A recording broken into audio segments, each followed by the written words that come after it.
बिस्मिल्लाहिर्रहमानिर्रहीम। अस्सलाम वालेकुम नाज़रीन, आप यूट्यूब चैनल देख रहे हैं। मैं इमरान खान हूं। जिसको घमसान की लड़ाई कहते हैं वो अब शुरू हो गई है। डोनाल्ड ट्रंप ने एक ऐसा हुक्मनामा दिया है जिसके बाद सूरत हाल मशरिक़ वस्ता की बहुत ज़्यादा ख़राब हो जाएगी, क्योंकि ईरान ने पहले बताया था कि जो हमारे साथ किया जाएगा वही पूरे खित्ते में होगा। ईरान ने कहा था कि अगर हमारी एनर्जी की साइट्स को तबाह किया गया, या हमारी रिफाइनरीज को नुकसान पहुंचाया गया, या हमारी उन फैसिलिटीज़ को जिनके ज़रिए से हम तेल निकालते हैं और पहुंचाते हैं उनको तबाह किया गया, तो बाकी खित्ते का भी कुछ नहीं बचेगा। इस वक्त जो इतला आई है उस इतला के मुताबिक लगभग एक मजीद जंगी बेड़ा वो जा रहा है। अमरीकी मरीन्स की एक बड़ी तादाद जा रही है। को 5000 अमरीकी फौजी जो है वो इस खित्ते में मजीद पहुंचाए जाएंगे, और इसके अलावा एयरफोर्स और बहरी जहाज, ये सारी चीज़ें वहाँ पे वो करीब लेकर जा रहे हैं। और उनका ये कहना है कि वो ईरान के ऊपर मजीद हमले करना चाहते हैं। अब अमेरिका के अंदर शदीद मुखालफत हो रही है, तो डोनाल्ड ट्रंप इतना बड़ा रिस्क कैसे ले सकता है? क्या वाकई वो अपनी फौज को ईरान की सरजमीन पे उतारना चाहते हैं? क्योंकि देखें, यूरेनियम के हवाले से उनके पास कोई मंसूबा है नहीं। ईरान के पास जो तैयार यूरेनियम है जिसको वो एटम बम बनाने में इस्तेमाल कर सकता है, लगभग 450 किलो उनके पास है। इस पे पुतिन ने एक ऑफर दी है डोनाल्ड ट्रंप को। जो रूसी सदर है उन्होंने डोनाल्ड ट्रंप को कहा कि हम ये यूरेनियम उठाकर रशिया ले जाते हैं अगर आपको प्रॉब्लम है तो डोनाल्ड ट्रंप ने कहा नहीं जी, ये नहीं होगा। ये ऑफर डोनाल्ड ट्रंप ने मुस्तरद कर दी, और ईरान से तो भी बात ही नहीं हुई इस बारे में। ईरान अपनी यूरेनियम देता भी है या नहीं देता ये भी कोई नहीं जानता, लेकिन वो यूरेनियम है कहां? वो जहां भी है वो इतनी महफूज है कि जमीन की बहुत नीचे तह के अंदर उन्हें रखी है कहीं। देखिए, अमेरिका का जो सबसे बेहतरीन बमबार तैयारा है वो B-2 बम्बर तैयारा, B-52 ये तैयारे हैं। इनके जो बम है वो स्ट्रक्चर्स को तोड़ देते हैं और वो बंकर तोड़ देते हैं। बंकर बस्टर्स हैं, यानी वो जाते हैं और जाकर जो जेरे जमीन स्ट्रक्चर बने हुए हैं उनको तोड़ देते हैं।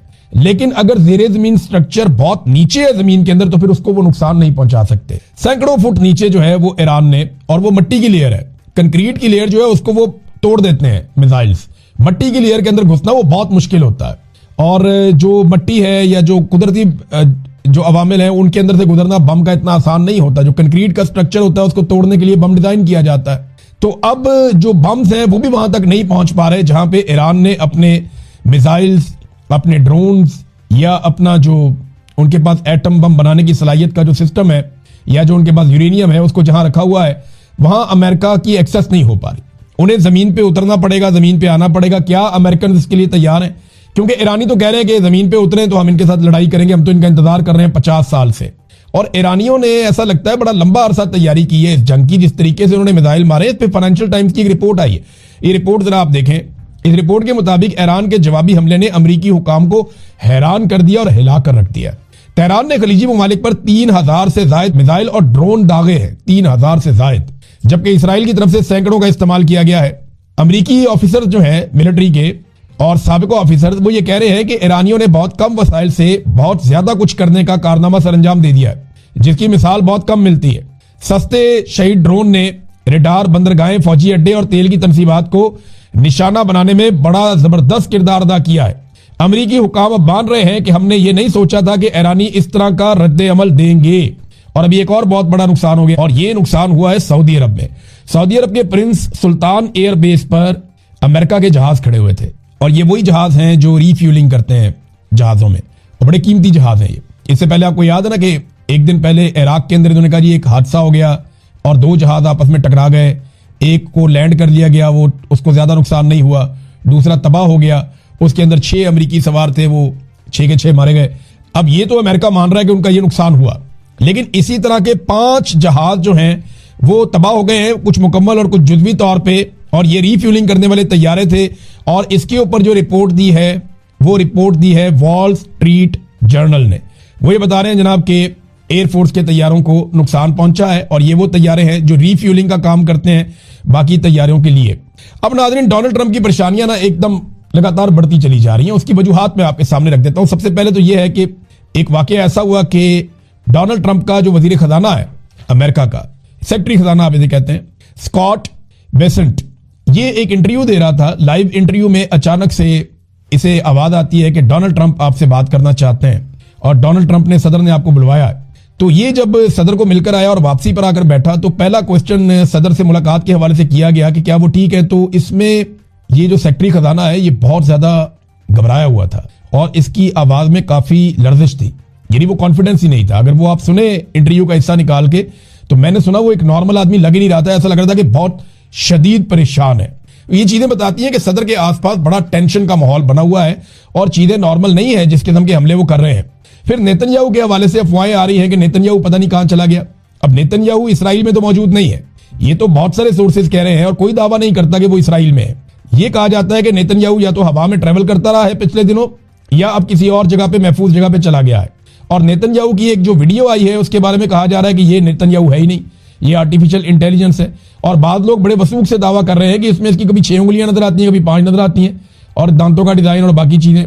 तो वो उसको एक आर्टिफिशियल इंटेलिजेंस की कार्रवाई करार दे रहे हैं। तो ये तो बहुत आगे है ना, अमेरिका और इसराइल तो बहुत आगे है इस टेक्नोलॉजी में, हम लोग तो भी बहुत पीछे हैं, बहुत, वो हमसे कई साल आगे हैं, बहुत आगे हैं। तो अब ये दावा किया जा रहा है, लेकिन देखिए अभी तक ये अफवाहें हैं, इनकी कंफर्मेशन नहीं दी जा सकती। फिर डोनाल्ड ट्रंप के लिए एक और जो बहुत बड़ा इशू है वो इशू है एप्स्टीन फाइल्स का। अब इसमें इल्हान उमर, आप जानते हैं खातून को, और ये बड़ी शानदार पॉलिटिशियन है, अमेरिका से इनका ताल्लुक है।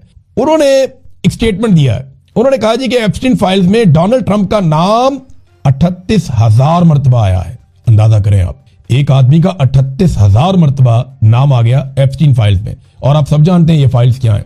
ये मासूम और कम उम्र लड़कियों के साथ जुल्म और ज्यादती की एक पूरी दास्तान है।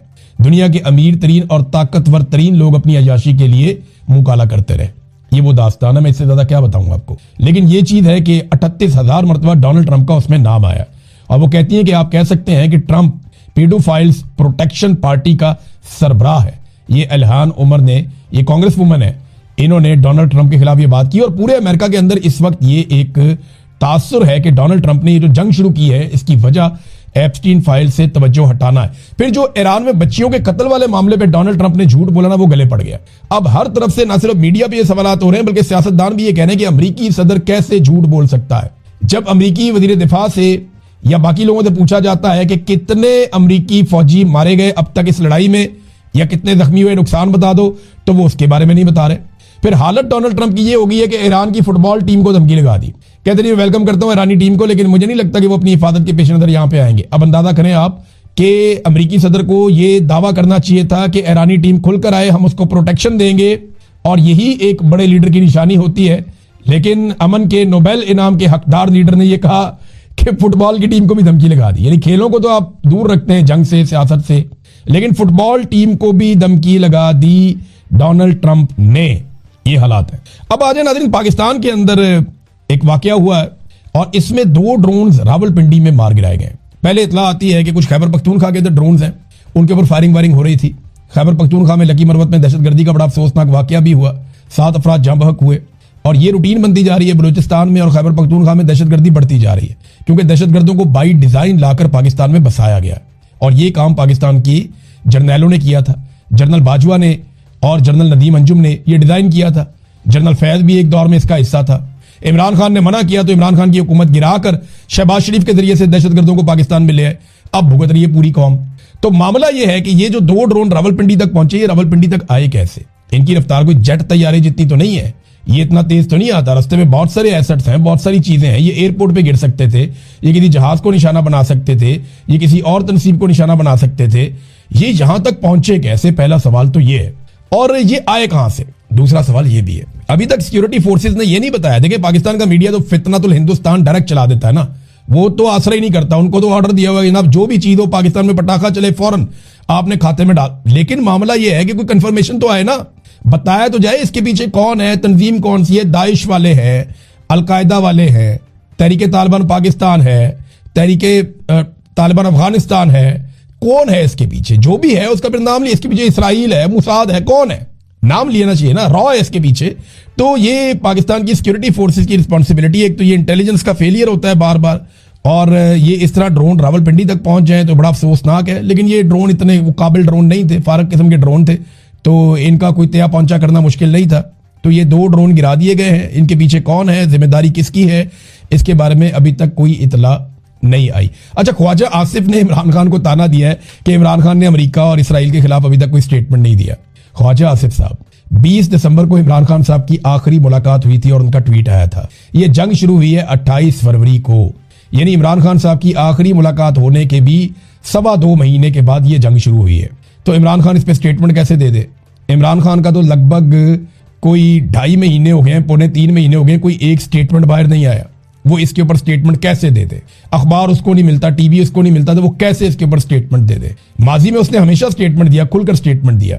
लेकिन सवाल यह पैदा होता है कि आपका लीडर नवाज शरीफ तो बाहर है, अखबार भी पढ़ता है, टीवी भी देखता है और सांस भी लेता है, बेहतरीन है, अपने रिश्तेदारों से, पार्टी वालों से मिलता भी है और शानदार जिंदगी गुजार रहा है। तो जो आपका लीडर है उसने अमेरिका को, डोनाल्ड ट्रंप को अभी तक तनकीद का निशाना क्यों नहीं बनाया? आपके लीडर ने अभी तक इसराइल को बराह रास्त तनकीद का निशाना क्यों नहीं बनाया? और शहबाज शरीफ ने अभी तक बोर्ड ऑफ पीस से निकलने का फैसला क्यों नहीं किया? और शहबाज शरीफ ने अभी तक अमेरिका और डोनाल्ड ट्रंप को तनकीद का निशाना क्यों नहीं बनाया? और अमन का नोबेल इनाम वापस लेने का ऐलान क्यों नहीं किया, जब ईरान के अंदर 168 मासूम बच्चियां जिनकी उम्र 7 साल से लेकर 12 साल तक है, उन्हें बेदर्दी के साथ मिसाइल मार के कत्ल कर दिया गया? ये तो बाहर है ना, जरदारी तो बाहर है, नवाज शरीफ तो बाहर है, फजलुर रहमान तो बाहर है, एएनपी बाहर है, एमक्यूएम बाहर है, शहबाज शरीफ बाहर है, बिलावल बाहर है, मरियम, कोई तो बोलो, कोई तो बोलो।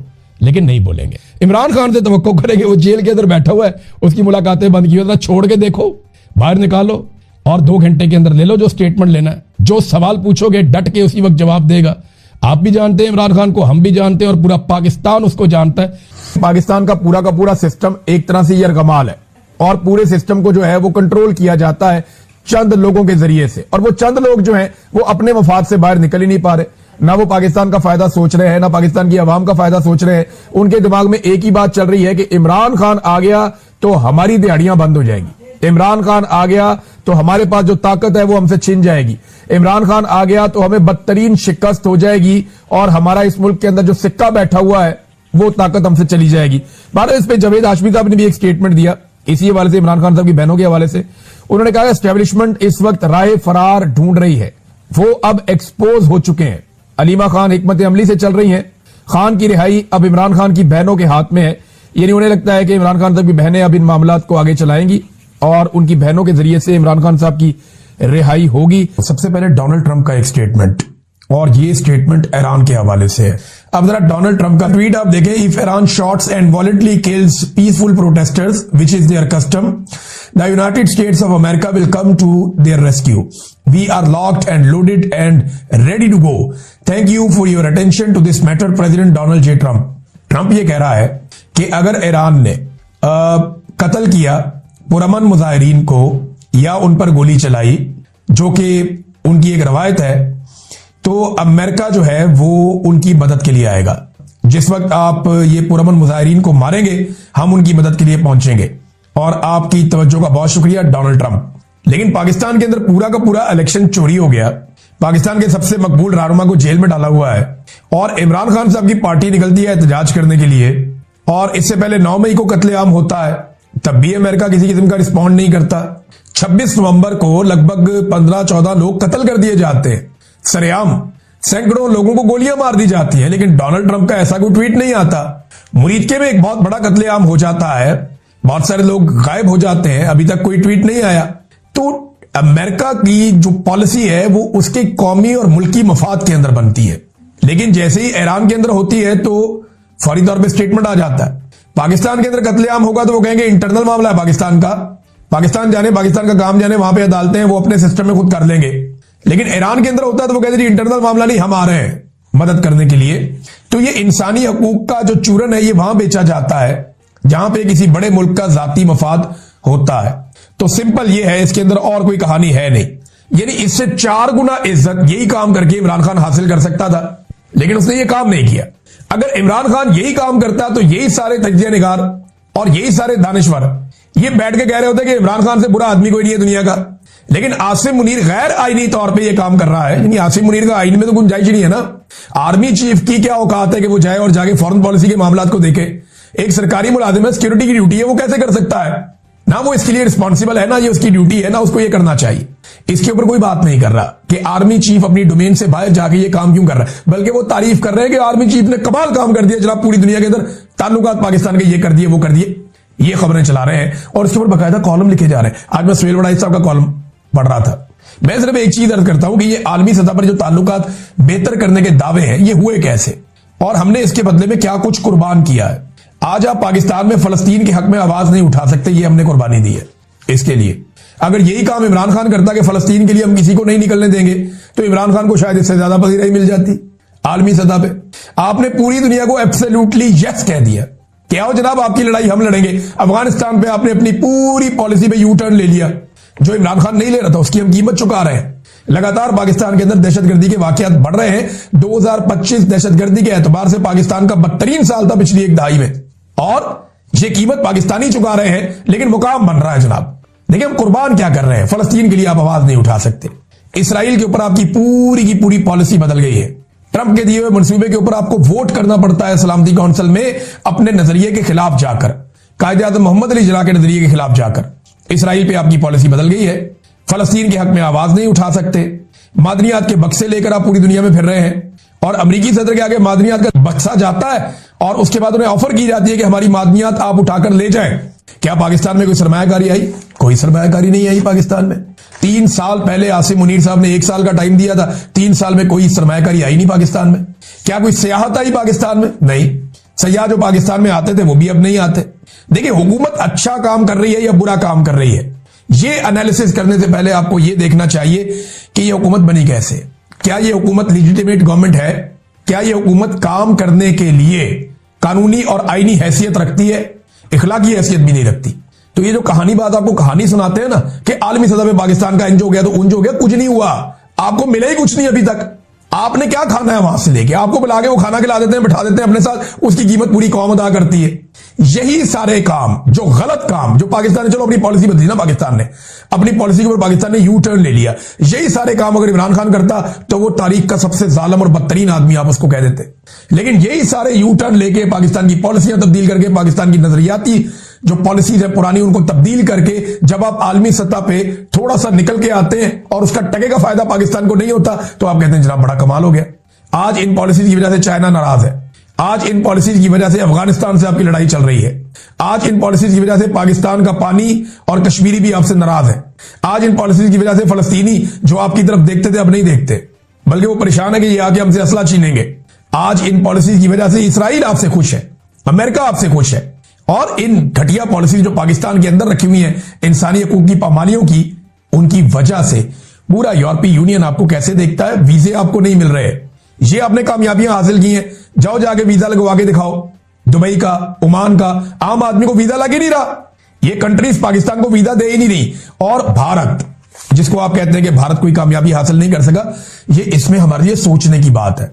कोई बहुत बड़ा मुल्क नहीं है भारत हमसे, हम भी बहुत बड़ा मुल्क है। हमारी 26 करोड़ की आबादी है, लेकिन ये डाटा आप देखें, भारत दुनिया की 4थी बड़ी इकोनॉमी बनने जा रहा है। कितनी बड़ी खबर। ये IMF का डाटा, 2026 में भारत दुनिया की 4थी सबसे बड़ी इकोनॉमी बन जाएगा, जापान को पीछे छोड़ देगा। दुनिया की सबसे बड़ी इकोनॉमी कौन सी है? दुनिया की नंबर 1 इकोनॉमी अमेरिका है।